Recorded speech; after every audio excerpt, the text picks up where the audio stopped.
Assalamu alaikum and welcome to Perspective. We'll start talking about the energy crisis that we are seeing at this time as far as the power shortage is concerned. Of course, it's at an unprecedented high. And what are some of the causes for the kind of energy crisis being seen all over Pakistan at this time? What are some of the decisions that should have been taken that were not taken, which is what the government is saying in a timely manner? We'll be discussing all of that today. A little later on, we'll also be talking about politics and, of course, the jalsa in Islamabad of yesterday. The talk of institutions acting against one particular political party. Of course, another audio clip, alleged audio clip that is also in the field. We'll be talking a little bit about that. Also, the detailed judgment that has now come in the case of CM Punjab elections in Punjab that are now scheduled to be held on the 22nd of July. All of that today on Perspective. I have with me Waqar Zakria, who's an energy expert, and Dr. Faisal Jameel, who's also head of research at NUST. We also have with us Saeed Minhas, who's a senior journalist in the studio. Let's start off with looking at some of the causes of the kind of load shedding that we are seeing at this time, the kind of energy crisis being seen all over Pakistan. And first we'll go and look at a package and then resume. Pakistan's energy woes are almost entirely caused by acts of omissions and commission of PTI government from 2018 to 2022. The previous PMLN government had added some 14,000 megawatt to the national grid by the end of its tenure in 2018. The PTI government did nothing in this regard, as even the power project started by the PMLN government remained incomplete after the passage of 4 years. During its tenure from 2013 to 2018, PMLN government bridged the electricity's demand and supply gap in an inefficient manner.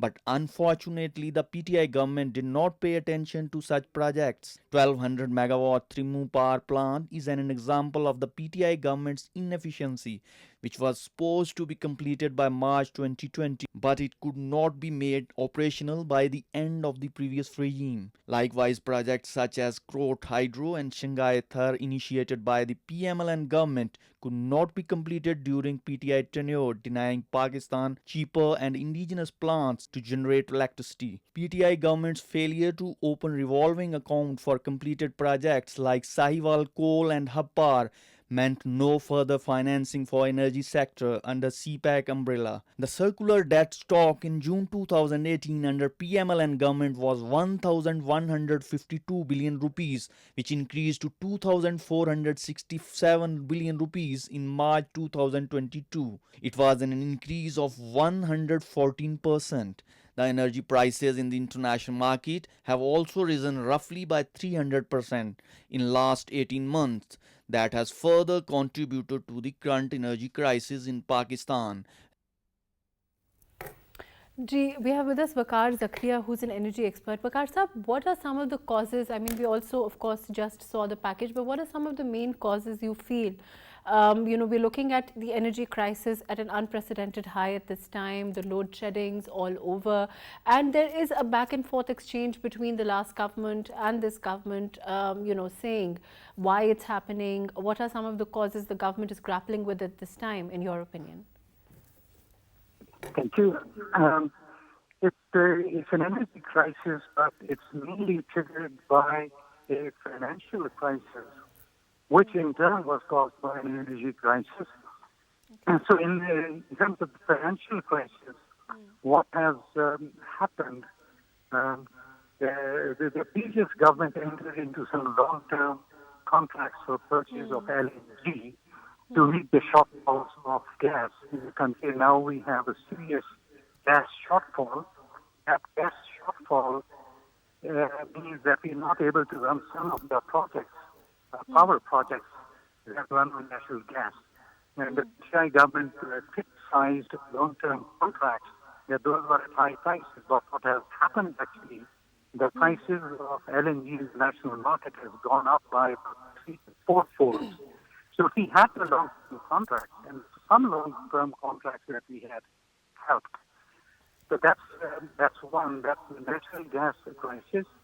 The second thing that happened is keeping the energy prices low, below the international market, just for political gains.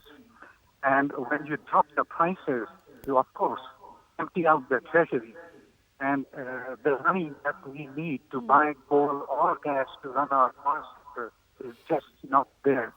So at lower prices, obviously, people are going to buy more petrol, more diesel, and even those who can afford, they are the rich people actually get subsidized with low petrol and diesel prices. So again, what we do is we empty out our treasury.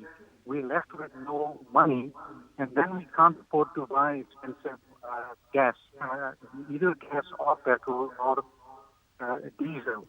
So now the prices have been raised. Okay, People Waqar have Sahab, I'll come back to you. I'm going to go to Dr. Faisal Jameel. Ji, Dr. Faisal, I don't know if you've been following what Waqar Sahab is saying as far as the energy crisis is concerned, but do you agree that it's also a case of some decisions not having been taken in a timely manner, or no? Thank you for inviting me. I think the matter should be viewed from a broader perspective. Okay. Obviously, common man is shocked, and they ask, why did this happen all of a sudden? There are abrupt increases in petrol and diesel prices and rising electricity tariffs during recent weeks. It would affect almost all commodity prices. For example, higher diesel prices will reduce agricultural output because plenty of land would not be got cultivated due to high cost. And it would obviously result in high food prices in future. So now in this backdrop, let's talk about the underlying issues. The market at this time is responsible for the kind of crisis that we are seeing. Yes. So it is unfortunate that whenever we talk about energy, we are deep in crisis. So we seek immediate and short-term solutions, be it the crisis of 1990s, 2006-7, and the recent one. One thing is common that all these time periods, the political governments have to resort the short-term solutions. But a few things need to be known about the recent one. It is the one crisis which come abruptly. Otherwise, the crisis were gradually came and people realized gradually those problems and shortages. But this time it was abrupt. So, so we should learn, or we should know something about the electricity generation and supply, and then electricity demand side, and the role of the government, and finally. In your opinion, the kind of trend that we are seeing, let me go to Waqar Sahab. Waqar Sahab, the kind of trend that we are seeing, can you hear me? I don't think so. I think there's a problem with audio. I can hear you. Ji, Waqar Sahab, the kind of trend that we are seeing as far as energy is concerned, as far as the prices, fuel prices are concerned, do you think that that could have been anticipated to some extent at all in the international market overall? It definitely could have been anticipated, and early on in the PTI government, I attended some very high-level planning sessions. I attended one or two, and I never went back into the discussion. And that's exactly what I suggested to them. Two things. One is what we call scenario planning. You prepare for low prices, but you also prepare for high prices. You don't always assume that the energy price is going to be low. So you prepare for the worst case as well. And the other important thing was on the energy planning side, energy markets. That is something that the PTI government ought to have done, but very early on, they kept on operating their power sector and the energy sector in the traditional manner. And now this government is, we are talking about energy markets. The private sector can buy directly and produce energy and sell directly. So the government comes out of it, and the inefficiencies that the government creates, power distribution losses, expensive generation, the private sector in the world over. If you look at India, the energy market, you can buy, sell electricity in the open market, and there's no control of the government on it. Now, this government has made some moves, and I've heard that these systems and policies and procedures for the energy markets have been set in. If that happens in the next 2 or 3 years, I think we'll have a major shift in the energy management, planning, and availability of electricity in the future. And I'm hoping that the government continues to take that initiative, which was early on just abandoned by the PTI government for the expediency reasons. Right. Let me come back to you. Saeed Minhas Saab, do you agree with what Waqar Saab is saying? He's saying that, you know, the decisions, of course, could have been taken earlier, the inefficiency or whatever ineptitude, what can one call it? Yes, certainly, because there are certain things, MAHRUKH, which should be above political point scoring. Right. And these are few of those things. So, not very far back, if you look at the FATF issue, one institution we saw that has claimed the victory, that they have managed to synchronize 30 plus departments to come to bring Pakistan out of that crisis, and Pakistan was out of the grey list, now close to declared clean by FATF. If that can be done for one issue, why cannot it be done for other issues on which your national security hinges? Okay. So this is a key. And Kashmir is an example of... Kashmir is another example. You know, where we can always find common ground, we can rise above our political affiliations and come together. So, I mean, we agree, I agree to this extent that yes, Imran Khan's economic team, Imran Khan's energy team was not efficient at all. The system should have forecasted or should have forewarned, because this thing was brewing up. Because of the COVID-19 first, then all of a sudden this Russian invasion of Ukraine, everything was there on the cards. And any political science student can foresee that these things can happen anytime, because once Russia will stop sending energy to Europe, Europe is going to go into the open market and they are going to slap Russia with sanctions. And this was all on the card. It was all being played on the media, international media, not 1 month ago, rather for months ago. Why did it hit us so suddenly? It has hit us so suddenly because we have failed to forecast, and Imran played a political card by freezing the prices till June. He played a political card because somewhere he knew, either because of the spiritual healers or because of incompetency, they did not foresee, or if they were planning, as Imran is saying, that they were planning to go towards Russia to meet their energy demands. That means then he was not on the same page, which his team was saying again and again, that they are on the same page with the establishment. So he was in clash with the establishment all along, and he did not know. If he does not know the Pakistan's foreign policy, that's another pity. Honestly, being a prime minister, he should have known that what we have been standing for. But isn't it true that the narrative that the PTI is giving forward, and I want to move on from the energy, to other political issues. Thank you so much for being with us, Waqar Zakria. Thank you for joining us, Dr. Faisal Jameel. Thank you for your very valuable input on energy. Overall, Minhas Saab, when we say, when the narrative that is being given out by the PTI is that Imran Khan went at all the leadership, whether it's the military leadership or the political leadership, were on the same page as far as the trip to Russia was concerned. And then pursuant to that, according to the PTI, they say that they were going to bring back a lot of benefits which were in the pipeline that couldn't happen or couldn't manifest because of what had then happened, the vote of no confidence and all that, and the conspiracy that they talk about and all that. Yeah, but honestly, nothing has yet been proven. Everything is up in the air, and nobody knows what is the reality. And this is an unfortunate state of affairs in Pakistan, because we could not even decide till today who has murdered Liaquat Ali Khan. We could not decide so many other Hamood Rahman Commission and all those things. This is also going to be one of those controversies that is going to stay up in the air, so to speak? As I mean, far this is very hard to determine. Yes, we can make as political science reporters, as political science students, we can make a lot of conspiracy theories. But to give them some meat and to prove them is beyond anybody's control. Honestly, this is an international game, and this is a power game, which power players know it very well. We saw how Bhutto did that, and we saw how Bhutto tried to change the foreign policy course of Pakistan, but he failed miserably.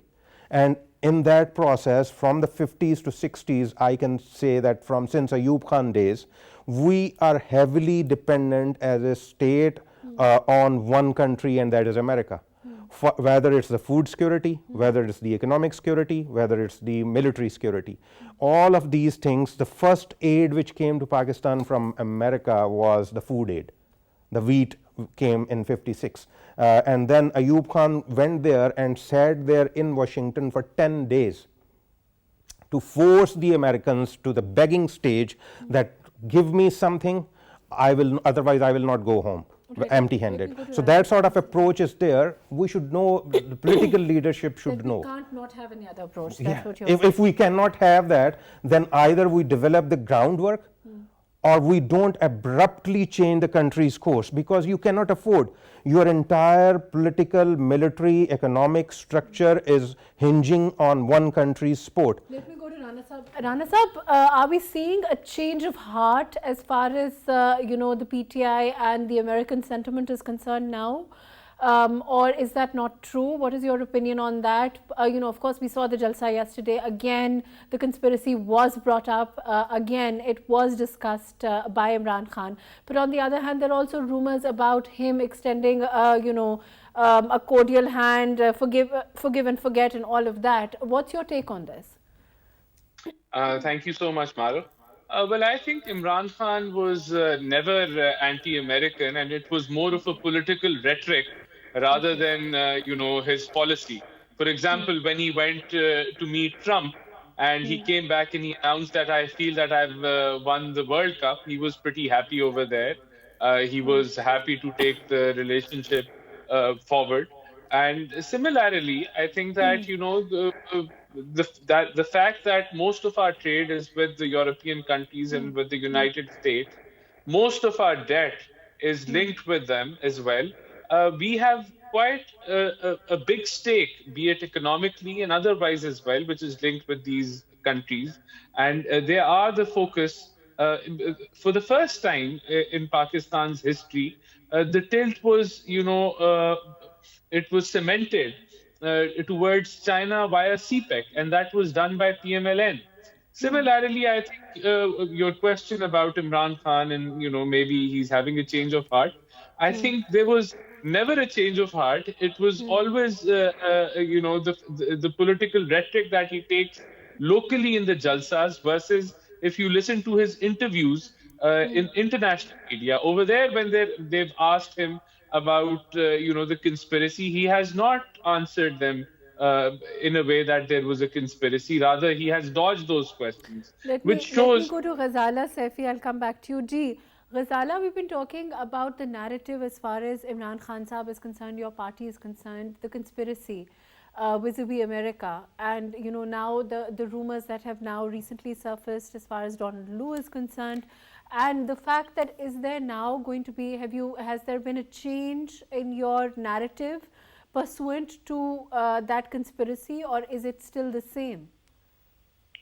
Thank you, MAHRUKH, for inviting me, but I have not been able to hear you clearly on the phone also, because suddenly your voice has gone very down. Can you hear me now?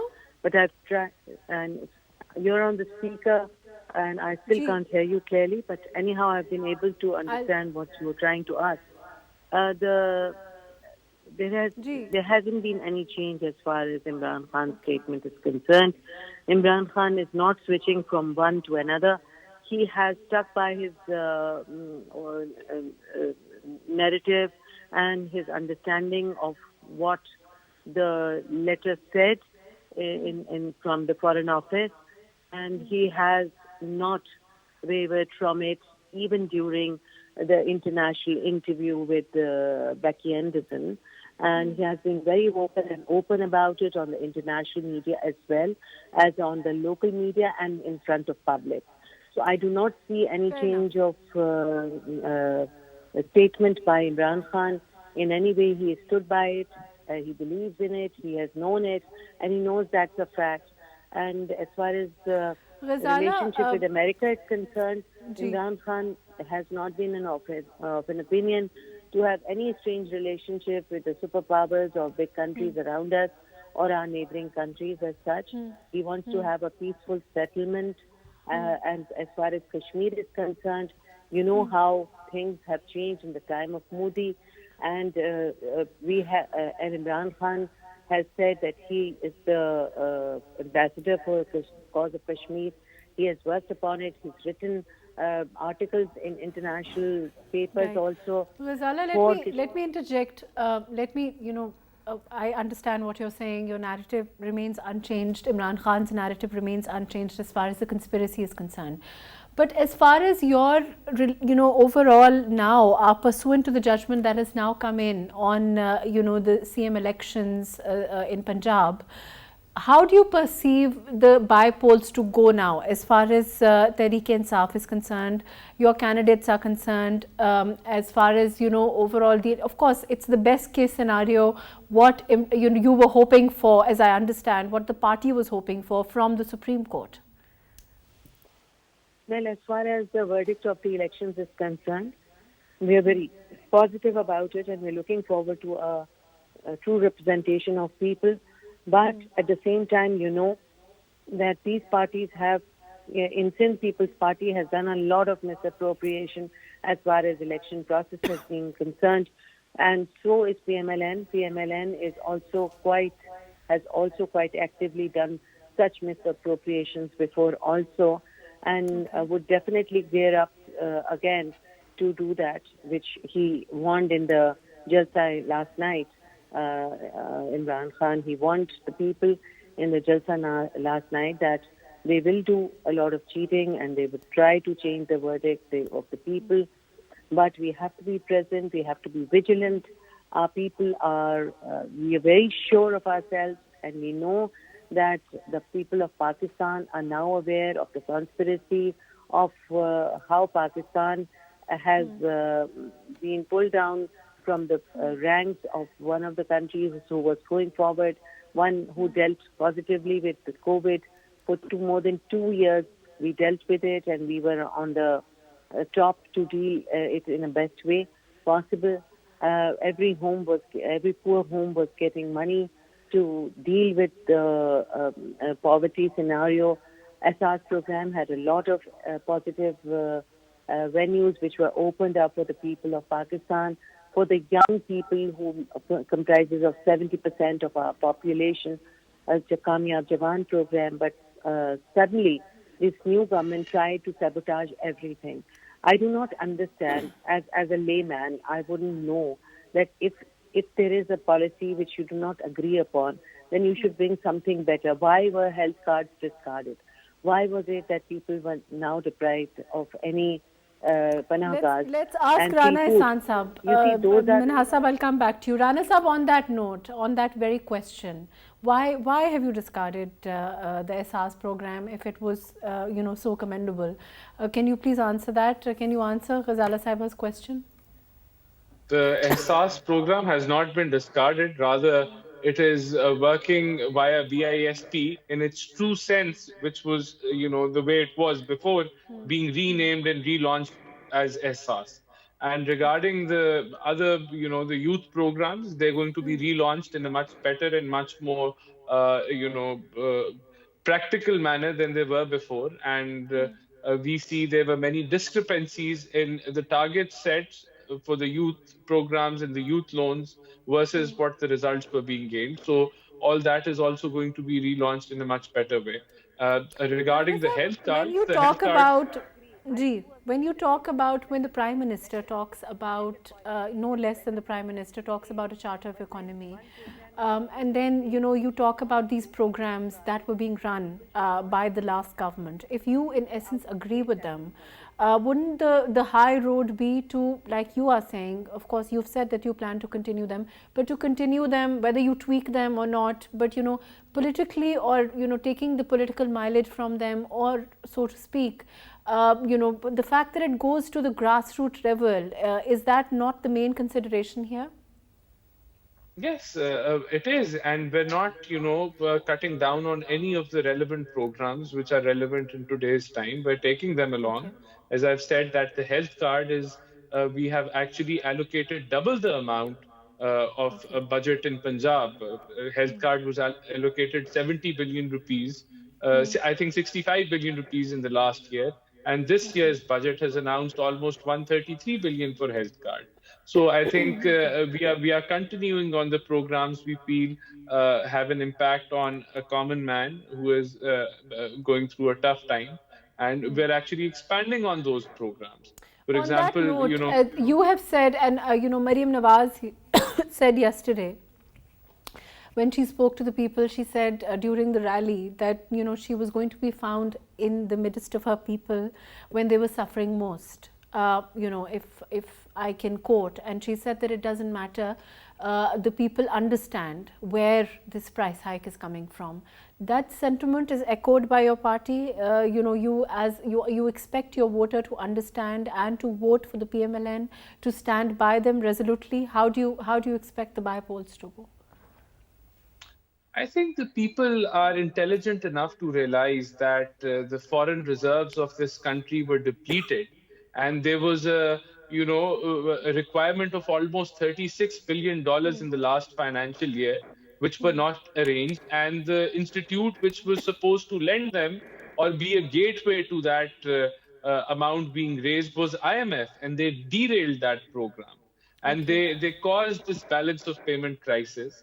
There was a devaluation of 30% in the Pakistani rupee in the last financial year, which has been a major cause of inflation.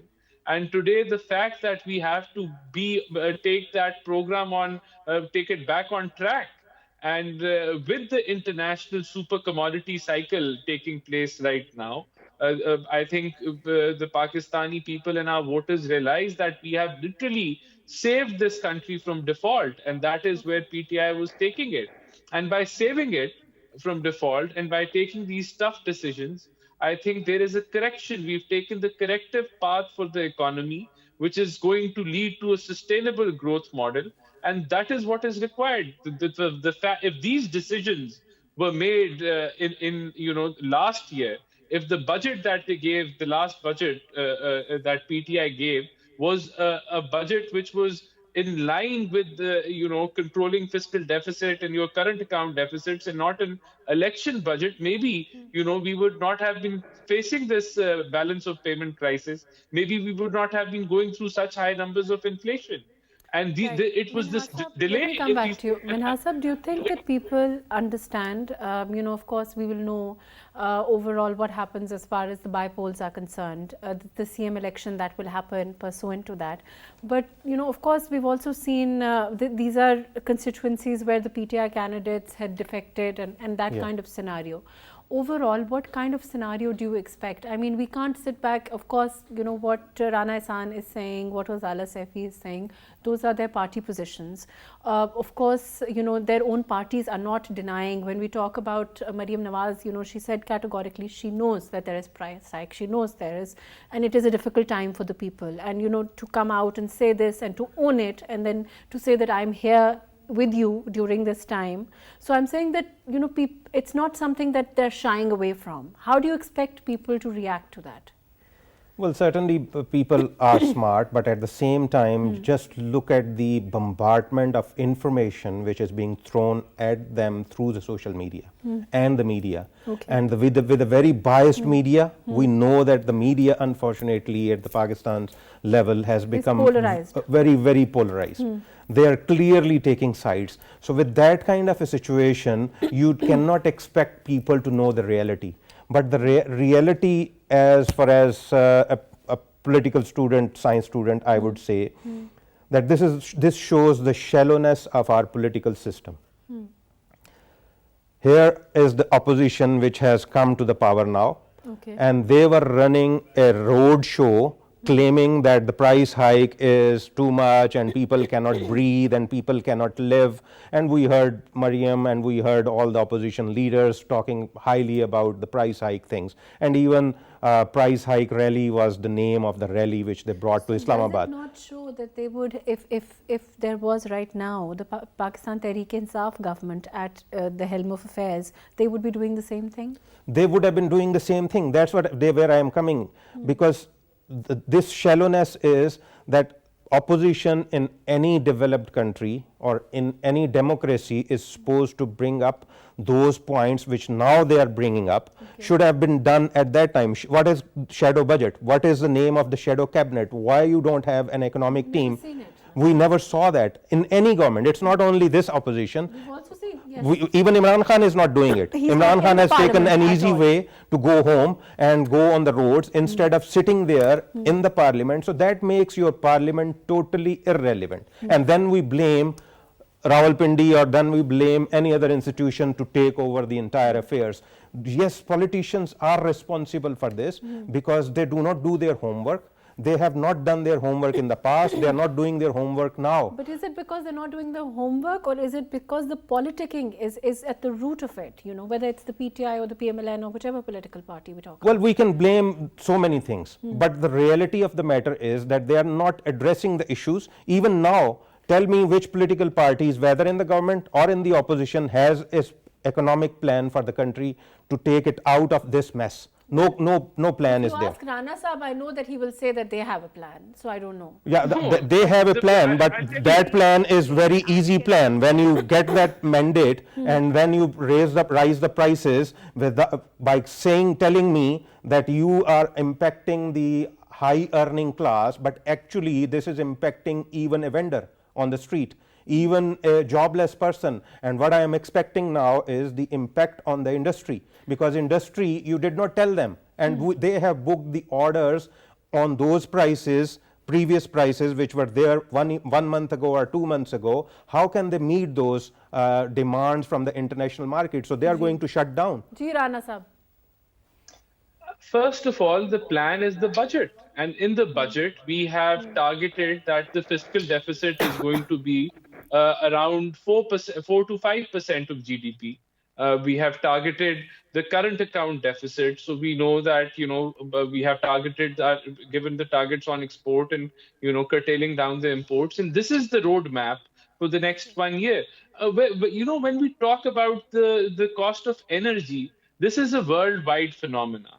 And we are not, excluded from the world. We're a part of it. And this is a super cycle. I mean, imagine that LNG prices... Okay, let me interject here. We've been talking about media polarization. So I have to, to give the devil its due. Is it not, were those not the realities 3 months ago, 4 months ago? Is it, anticipating the market situation, the overall trends, the international trends? Are those things not as relevant today as they were 3 months ago? Yes, as the world was coming out of COVID, there were predictions that the commodity cycle is going to take a crazy turn. I'm talking last year in December, January. This was the predictions, the forecasts, and the futures being traded for were on a higher side.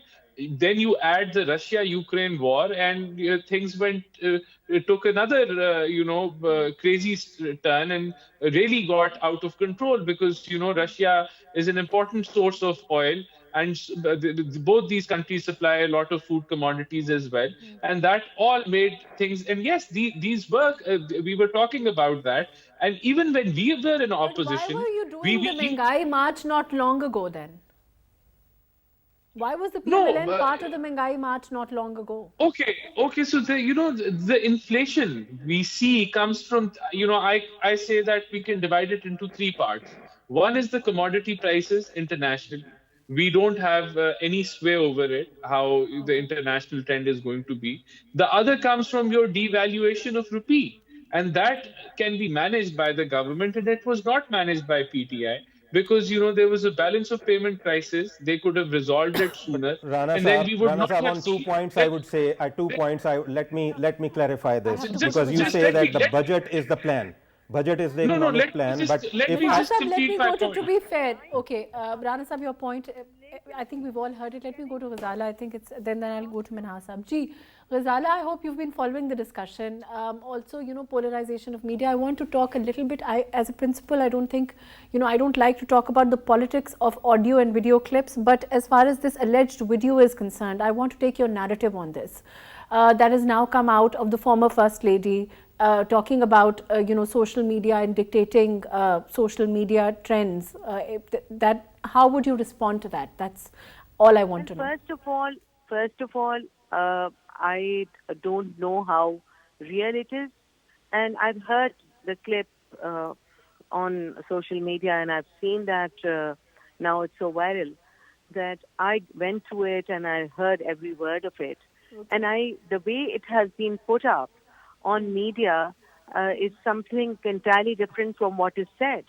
Okay. She is just talking to one of the social media guys who works for PTI that they are trying to pull up a narrative against herself and her friend, and that should not come up like any other media. She's not managing the media like Maryam Nawaz. They are trying to pull that thing up because they want to put that thing aside of Maryam Nawaz, who's in hiding, taking care of the whole of media. That cannot be nullified by this little phone call statement going to one person. She is now, Maryam Nawaz is taking care of the whole of media of Pakistan, whereas she is neither an MP nor an MNA and neither a member of the cabinet. We understand, your narrative and what you've said about the video clip. The media of Pakistan, ex-First Lady was managing the country, and she was brokering deals via getting rings. That is what we've heard via the Malik Riaz conversation as well. And, she was managing a lot more than what was required. Because I cannot see on the street. I don't, as a principal, this politics, I'm sure a politician of your caliber, of Rana Saab, a journalist of Minhas Saab's caliber, all of you would agree at the outset that this politics of audios and videos is not the best of the kind of politics one should have in the country. Working towards reform or working towards economy, talking about the energy issues is basically what ideally we want to focus on. But unfortunately, it's one of those issues that gets flagged up. Who have been responsible for bringing a change in the country as far as the government is concerned, they had no plans to bring any economic change in the country, providing for the poor, even 2 rupee. They said they will not agree on a rise of 2 rupees or 4 rupees of fuel price, whereas they have added up more than 100 rupees to fuel price, and they say this is because of international market. International market was dead about just 3 months ago, and now it has suddenly come up alive. Just because they want to stay on the seat, they are now nullified by the people of Pakistan, and people of Pakistan will never be able to accept the people with corrupt background to take care of their country. Let me come back to you. All in all, well, unfortunately, this political point scoring is leading us nowhere at all. Second thing is that I quickly will say that the economic plans, if the budget is the economic plan, in the history of Pakistan, no political government, even a dictator's government, has never lived up to that economic plan, because 4% is a standard budget ratio, debt to budget ratio. But no government, even Nawaz Sharif's last government, had a good budget. Nawaz Sharif's last government had 18% to debt to budget ratio as compared to 4%. PTI's government, same thing, 16% debt to budget ratio. No political government has stuck to that. That means that they do a knee-jerk reaction to the economy. They don't have an economic plan in place. They don't have an economic team in place. And this is unfortunate that they live on these kind of audio leaks, video leaks, these diversions, in other words, from the real issues. So real issue is our politics. This is our politics. This is the landscape of Pakistani politics at present, you're saying. This is unfortunate, and this is not acceptable, because yes, Imran Khan has brought up all that elite from their drawing rooms to outside in the grounds. Mian Nawaz Sharif has its own popularity and its own audience to still stick to that. When you talk about that, I mean, Ghazala, I will go to Ghazala on this also. Mian Nawaz Sharif and Sharif's politics only rely on corrupt individuals. Please state that as well. I will go to Ghazala on this, but overall, in terms of, you were saying that drawing room politics, or, the people who have now, as far as the voter base of the PTI is concerned, for them to get that voter base to translate into actual votes, has that not been a challenge for Imran? It's a big challenge, and this is going to haunt again Imran Khan in this by-elections. Because I tell you that, the change of tactics, Imran has been doing different tactics from the day one. Madam Ghazala was saying that he has stuck to that one narrative, but he has changed his stance. First he came out, he thought that he'll storm the country and he will run away with everything, and he'll bring up a huge sea of people to Islamabad. He failed to, because of lack of organization, lack of political party leadership on the ground. They are all sitting on the social media, and they are motivating and looking at 2 million likes, 3 million likes. In real-time politics in Pakistan, you need to have political agents. And this is a reality that even in last election, Imran Khan, his party, not him, his party, but being a leader, it's his responsibility to ensure that it should not happen again. They could not provide polling agent to all the polling stations in the country. This is the reality.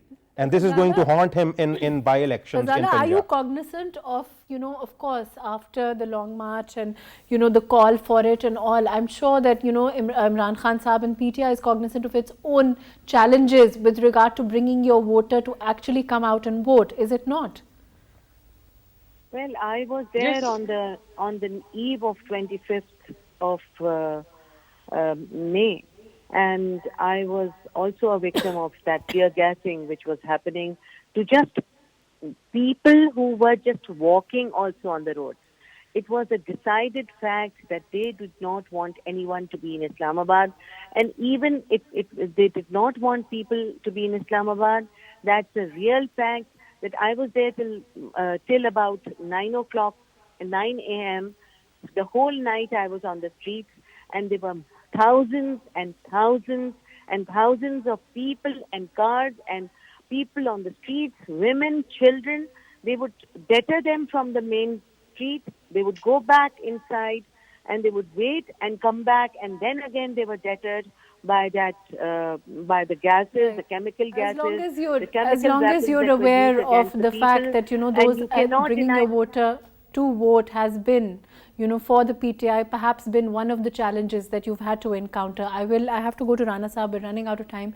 Rana Sahab, your quick comments on, what you propose to do as far as these challenges are concerned, which for the common man, unfortunately, are propounding every day. I think the course correction is that we have to take care of the circular debt. We have to get rid of loss-making entities, public entities or public companies. And we have to control our fiscal deficit. Apart from that, there is no way forward. We will have to, apply fiscal discipline. And just one comment on Minhas Saab's observation regarding the budget. We are negotiating with IMF on nitty-gritties, and that negotiation is for these targets which we have set for the next 1 year. And PMLN has a record of, achieving targets on with a variation of hardly 2-3%. If from 2013 to 2018, we have surpassed our tax collection targets. We brought the tax to GDP ratio to almost 11%. So this budget is an actual budget, and we will try to achieve the target set over here. And if we keep on saying that, these budgets mean nothing and we're going to again violate what the targets that we've set, this is why we are where we are today. So we have to control our fiscal deficits. We have to control our current account deficits. We have to control our circular debt, and there is no other way around it. Right. On that note, unfortunately, that's all the time that we have. Thank you so much for being with us, Saeed Minhas Saab, Rana Ihsan Afzal Khan, Ghazala Saifi. Thank you so much for joining us. As far as overall the political situation is concerned, unfortunately, like Saeed Minhas Saab said, there's never a shadow budget. There's never a plan that the opposition has. An alternative that they can talk about. There is a lot of politicking. Unfortunately, the political landscape of Pakistan at this time is littered with, videos and audios and fake, deep fakes and whatever one may call it, but no real shadow budgets, no alternatives being offered. Of course, as far as the PTI is concerned, Imran Khan is concerned, they've just chosen to sit out as far as the National Assembly is concerned. A lot will be determined by the pie polls and what the invariable situation comes out to be as far as the CM election is concerned. But at the same time, what this country needs the most, I think, is a strong opposition targeted to critique, which is constructive critique. And unfortunately, that hasn't happened to date. Let's hope that we can move towards a style of politics where we have that. Thank you so much for joining us today on Perspective.